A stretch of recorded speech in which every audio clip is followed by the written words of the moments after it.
이렇게 브라만은 힌두교와 카스트 제도 안에서 자신들의 권력을 더욱더 굳건히 할 새로운 방법을 또 찾게 돼요. 그게 바로 종교적으로 지켜야 할 4가지 인생 목표를 정하는 거였습니다. 자, 그러면 브라만이 만든 첫 번째 인생 목표는 무엇이었을까요? 결혼 아닐까, 결혼. 결혼. 지원 씨 오답입니다. 문제 아니지 않아요? 정답해야 되나요? 오답 인생. 그냥 종교를 믿으라고 기도 매일 하라 그런 거 아닌가요? 아니죠, 기도 이런 것보다도 네. 인도 사회가 체제에 맞게 유지될 수 있도록 모든 사회 구성원들이 따라야 할 의무를 정했어요.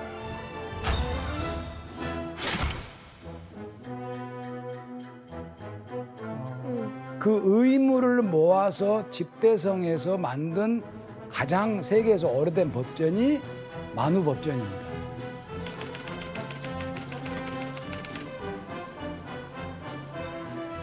법전을 보면 창조자가 카스트마다 알맞은 업을 정해 주었으며 그 스스로가 생을 반복하며 다시 태어나고 있는 것이다. 뭔 말일까요? 태어날 때부터 그냥 맡은 바 본분을 정해진 걸 충실해라. 다 해야 된다. 네. 그러니까 브라만, 크샤트리아, 마이샤, 슈드라가 할 일을 잘 따라야 좋은 세상에 윤회를 한다는 그런 말이거든요. 그러면 신은 카스트에 따라서 어떤 의무를 부여했을까요? 먼저 브라만에 대한 내용을 규현 씨가 좀 읽어봐 주세요. 세상의 모든 것은 브라만의 것이요. 브라만은 그 태생 자체로 모든 것에 권한이 있다. 그냥 완전 특권층이네요. 이게 자기들이 써놓은 거를 마치 신이 뭐 정해준 것처럼. 맞아. 그 당시에 글을 읽고 쓸 줄 아는 게 브라만밖에 없었을 예. 거예요. 아, 진짜. 만우법전에서는 신의 권위를 빌려서 브라만의 강력한 권위를 인정을 하는 거죠. 그러면 제일 낮은 계급 슈드라에게는 어떤 의무가 있었을까요? 이 제도는 슈드라 없으면 다 무너지는 제도예요. 자, 슈드라에 대해서 어떤 내용이 적혀져 있는지 이번에도 규현 씨가 한번 읽어봐 주세요. 슈드라가 다른 계급의 이름을 무례하게 부르면 그 입에 손가락 길이 10배 되는 쇠못을 박아야 한다. 와. 슈드라의 이름은 사람들이 혐오하도록 지어라. 슈드라에게는 먹고 남은 음식, 해진 옷, 남은 곡물, 쓰던 낡은 그릇을 주어야 한다. 에레이. 난 내가 슈드라면 가만히 있지 않을 것 같은데, 진짜. 다 부시고 싶을 것 같은데. 근데 이 법에 따라서 슈드라는 태어나서 죽을 때까지 비천한 이제 노예로 살면서 평생 이제 위의 계급을 이제 주인으로 섬기면서 살아야 하는 거죠. 말도 안 돼.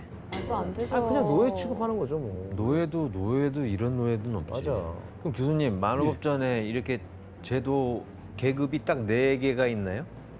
아니면 저 슈드라보다 더 밑에 계급이 있는 거예요? 예, 만우법전에 저 슈드라보다 훨씬 더 극악한 취급을 받는 또 있어? 한 계급이 등장을 합니다. 와, 그러면 뭐 뭘까요? 대우를 받아? 그러니까. 뭐냐고요? 예, 뭐 원시인 뭐 이런. 그게 바로 불가촉 천민입니다. 인도에서는 여러 가지 이름으로 불렀는데 부정 타는 사람, 닿으면 안 되는 사람 이런 뜻을 가지고 있죠. 이 사람에 대한 호칭을 통해서도 알 수 있듯이 불가촉 천민에 대한 차별은 상상을 초월합니다. 눈으로 보기만 해도 오염된 존재라고 여겼거든요. 그래서 다른 사람들이 미리 피할 수 있도록 마을에 들어올 때는 막대기를 딱딱딱 치면서 소리를 내거나 방울을 달고 들어와야 했거든요. 마을 바깥에 살았으니까. 자기가 오염됐으니까 빗자루로 자기 발자국을 이렇게 쓸면서 이렇게 이제 뒤로 엉거주춤 이제 가는 그런 것도 있었고요. 물론 옛날 만우법전 때의 이야기입니다. 자, 그렇다면 만우법전은 불가촉 천민의 의무를 어떻게 말하고 있는지. 짠달라는 마을 밖에 거주해야 한다. 낮에 돌아다니되 다른 사람들이 그를 쳐다보지 않도록 표시를 달고 다녀야 하며 밤에 돌아다녀서는 안 된다. 짠달라, 개, 돼지, 닭 등은 다른 계급이 식사하는 것을 보지 못하게 해야 한다. 와. 아니 어떻게 사람을 저렇게 대우할 수가 있어요? 아유 진짜 불가촉 전미는 인간이 이하죠. 가축보다도 거의 뭐 못한 취급을 말도 안 되는 거죠. 개돼지 말도 안 취급이에요, 되죠. 거의. 예. 신발도 못 신게 하고 다른 계급 상층 계급들이 다니는 길도 못 걷게 하고 근데 진짜 이렇게 극단적인 대우는 다른 계급 사회에서 못 들어본 것 같아요. 그치 근데 불가촉 천민이 어쨌든 똑같은 사람인데 왜 이렇게까지 뭔 죄를 지었다고 이렇게 천대를 한 거예요? 진짜. 그것은 이제 역사적으로 올라가 봐야 됩니다. 이제 굽다 왕조라고 하면 들어는 보셨을 거예요. 굽다 왕조가 이제 뭐 기원 후 4세기, 뭐 5세기, 6세기 이제 이 정도인데 굽다 왕조가 이제 영토를 넓게 정복을 하면서 기존에 딱 살고 있는 여러 원주민들을 많이 토착민들이 인도 사회에 새롭게 들어오게 되죠. 들어오는데 카스트는 4개로 이미 정해져 있었어요. 그 사람들이 들어올 수가 없어요. 그래서 새로운 계층이 만들어졌고 그게 불가촉 천민입니다. 그리고 카스트 제도의 규범을 어긴 사람들, 주로 상층 카스트와 브라만과 슈드라 사이에 결혼하지 마라 라고 했는데 결혼해서 애가 나오는 경우 그런 사람들이 이제 불가촉 천민으로 이제 편입이 되는 거죠. 너무 가혹하다. 근데 불가촉천민으로 분류된 사람들은요, 그러면 돌아다니지도 말라 하는데 어떻게 먹고 살아야 돼요? 그러니까 이제 옛날 이야기입니다. 다시 한 번 말씀드리지만 힌두교에서 아까 말씀드린 가장 깊이 하는 일을 하고 살았죠. 시체 닦는 거. 화장실 청소 뭐. 예, 사진으로 한번 보세요. 뭐야 이게? 죽음과 관련된 거. 이제 화장을 해서 나온 유골을 강에다 뿌리는 겁니다. 불가촉 천민들은 모두가 기피하는 일을 대신 처리하면서 다른 높은 카스트들이 주는 식량을 받아서 이제 연명을 하게 되는 이제 그런 겁니다.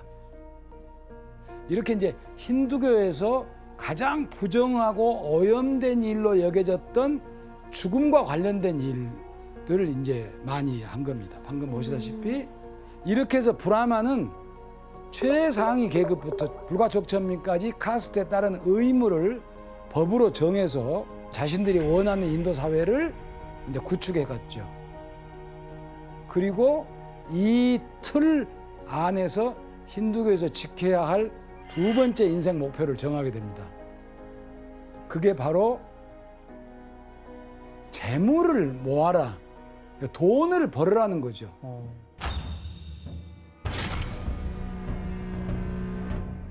그치 근데 이게 보통 종교에서는 이런 세상에 무슨 욕심을 버리고 뭐 무소유 뭐 이런 얘기를 그치. 하는데 힌두교는 완전 반대잖아요. 네. 부자가 되려고 해라. 그러니까 너무 색다른데 어쩌다가 이렇게 된 거예요? 그러니까 이제 힌두교는 세상 살아가는 사회 질서에 관한 종교거든요. 일하고 돈 벌고 결혼하고 하는 잘 먹고 잘 사는 것 이것이 매우 필요하다. 그래서 물질이 필요하니까 돈이나 재산을 열심히 일해서 얻고 모아라 이런 뜻이죠. 교수님 그러면 저렇게 막 흥겹고 화려한 결혼식 문화도 혹시 그럼 물질적인 거랑 관련이 있나요? 분명한 관련이 있습니다. 자기들의 목표인 힌두교의 목표인 아르타를 이제 실천을 하는 것을 부끄럽게 생각을 안 한다는 겁니다. 그래서 인생 최대의 의례인 결혼식에다가 성대하게 돈을 많이 뿌리면서 결혼식 자체를 성대하게 치르는 겁니다. 근데 요즘에 이제 트렌드가 좀 옛날에는 그런 약간 전통식 인도 축제 결혼식이었으면 요즘에는 좀 트렌드가 바뀌어서 되게 약간 막 DJ들 불러가지고 DJ를 불러? 클럽처럼 하나?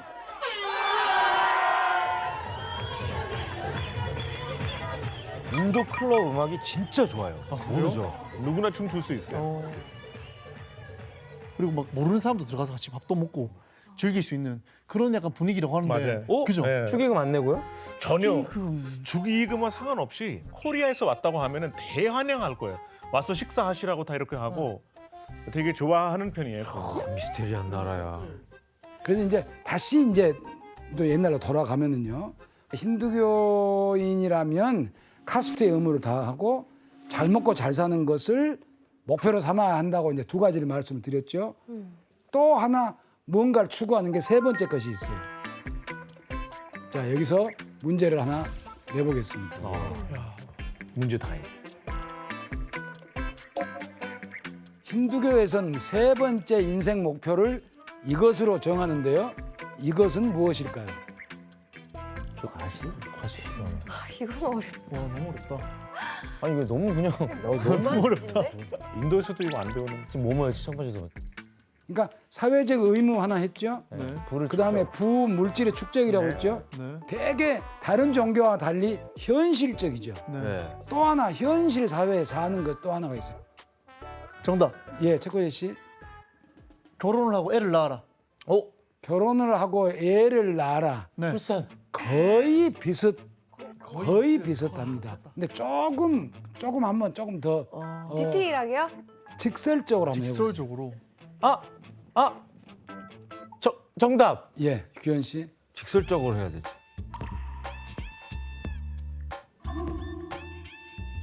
성관계. 성관계.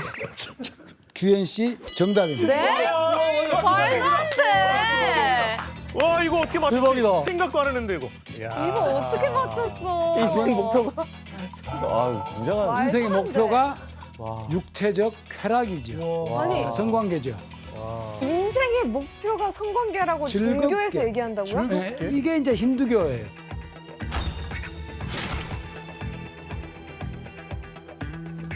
즐겁게 이제 산스크리트로는 와, 까마라고 하거든요. 혹시 여러분들 들어보셨을 텐데요. 카마수트라 네. 그런 영화를 한번 보셨을 텐데요. 이 제목은 들은 것 같아요. 카마수트라라고 하는 네. 왠지 기억하면 안 이제 될 이 제목이었던 것 같아요. 까마수트라의 가르침을 그 뭐예요? 네. 까마에 관한 경전입니다. 육체적 쾌락에 관한 경전. 네.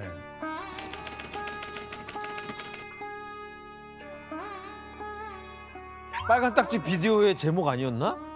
까마수트라의 가르침을 사원의 조각으로 담은 것도 다 보셨을 텐데요. 다 모셨지만은 또 교수님 이렇게 물어보시니까 답하기가 좀 그러네요. 한번 보세요. 아, 영상으로 한번. 나 본 적 있어.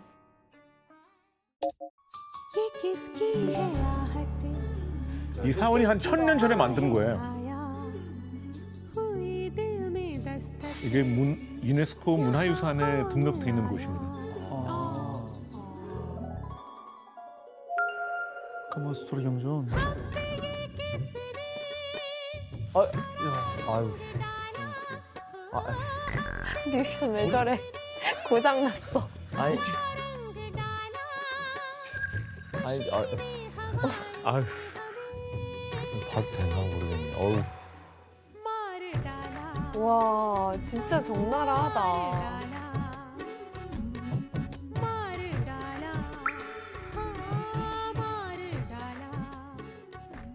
아니 근데 교수님 전 잘 이해가 안 가는 게 종교라고 하면은 좀 금욕적이고 절제하고 그런 그렇지. 거라고 알고 있는데 다 반대. 힌두교는 진짜 반대네요. 예, 반대죠. 와, 그래서 이 진짜 사람들은 어이없다. 쾌락이라고 하는 것을 연구를 했죠. 종교적으로 이걸 중요하게 생각했기 때문에 반드시 고대인들은 이걸 학습을 했고 현대로 이어져 넘어오는 겁니다. 로키 씨가 그 까마수트라 사원 매니아라는 얘기가 있던데. 매니아. 아니, 그러니까 가보신 적 있다고 들었거든요. 제가 아주 옛날에 여행사 일을 했었거든요. 네, 그때 가이드로 시절 때 엄청 많이 갔어요. 여기가 가주라오라는 곳이 있고 많이 한 1000년 전에 만든 곳인데 아까 말씀하신 거 성교육에 대한 그런 태부 약간 그런 걸 약간 그 선입견을 깨기 위해서 또 만들었다는 얘기도 있다고 들었습니다. 하여튼 가보실만 해요. 가시면 되게 2박 3일 괜찮아요. 2박 3일 동안 보는 거예요? 많구나 되게. 엄청 많아요. 네. 말도 안 돼. 종교적 사상으로 바라봤을 땐 되게 좀 충격적이에요. 그게 인생의 목표라잖아요. 자, 이렇게 이제 이야기를 들어보니 경전 안에 어떤 이야기가 적혀져 있는지 궁금하지 않으세요? 궁금해요. 상대적으로 낮은 수위에 있는 부분을 발췌해봤어요. 규현 씨가 한번 읽어봐 주세요. 제가 읽나요? 예.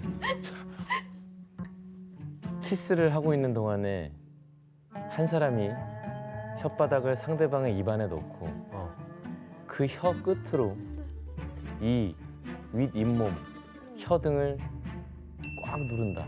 꽉 누른다. 꽉이라는 거 안 써 있는데. 꽉이라는 건 안 써 있을 텐데 꽉이라고 써 있었어요? 이때 남녀의 혀는 서로 닿게 된다. 이것을 혀 싸움이라고 한다.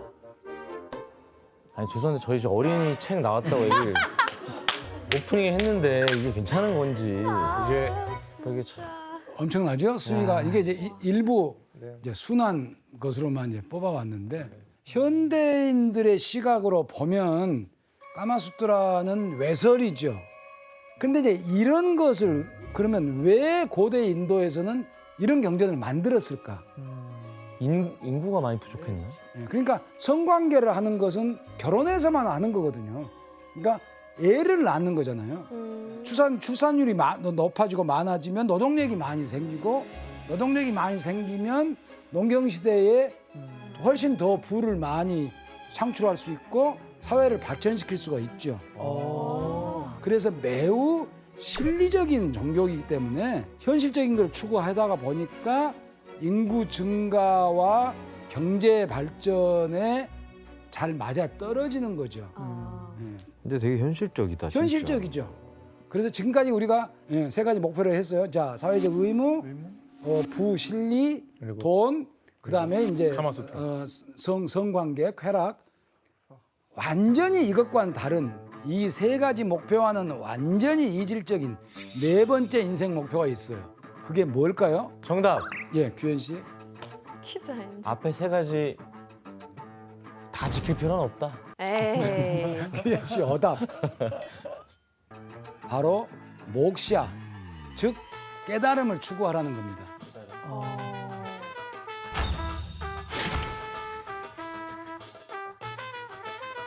인도에 다녀보셨으면 네. 이상한 모습을 한 수행자들을 많이 봤을 거예요.